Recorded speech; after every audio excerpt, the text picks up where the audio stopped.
berishdan.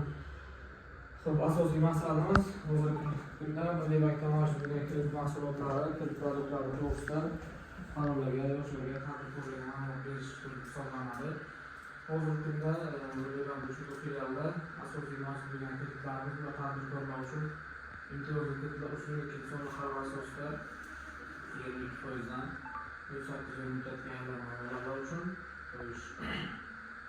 Asosiy vosita uchun esa 8 yil, ya'ni 780 yil muddatga ajratiladi. 2 yil imtiyozli davr bilan to'lagan kreditlarimiz asosiy vositalar uchun aylanmalar uchun 3 oylik imtiyoz davriga ajratiladigan kredit to'lash mavjud. Bundan tashqari asosiy hozirgi kunda oliy ta'lim muassasasi bitiruvchilariga ajratiladigan kreditlarimiz ular oliy ta'lim muassasasi bitiruvchilarini bandligini ta'minlash, ularni tadbirkorlikka, biznesga yo'naltirish va daromadini oshirish bo'lib hisoblanadi. Bundan tashqari biz fuqarolarimiz uchun tadbirkorlik bilan shug'ullanish istaydigan fuqarolarimiz uchun biznesga birinchi qadam, biznes uchun yoki kelajak sari mahsulotlarimiz mavjud.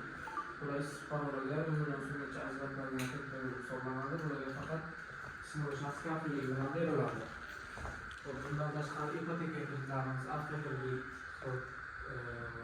maqsadsiz, ya'ni mikrokredit kreditlarimiz mavjud bo'lib hisoblanadi. Yana 60-sonli qaror asosida yoshlarning bandligini ta'minlashga asosan ajratilgan kreditlarimiz bular 18% dan ajratiladi. Asosiy vositalar uchun 5 yil muddatga, undan tashqari bo'ladigan aylanma mablag'lar uchun va undan tashqari boshqa kredit mahsulotlarimiz mavjud bo'lib hisoblanadi. Agar kimlarga shu kreditlardan olish istagi bo'ladigan bo'lsa yoki tadbirkorlik bilan shug'ullanish, biznes qilish istagi bo'lsa, murojaat saytida ijroga ko'rib chiqishga maslahat qilamiz.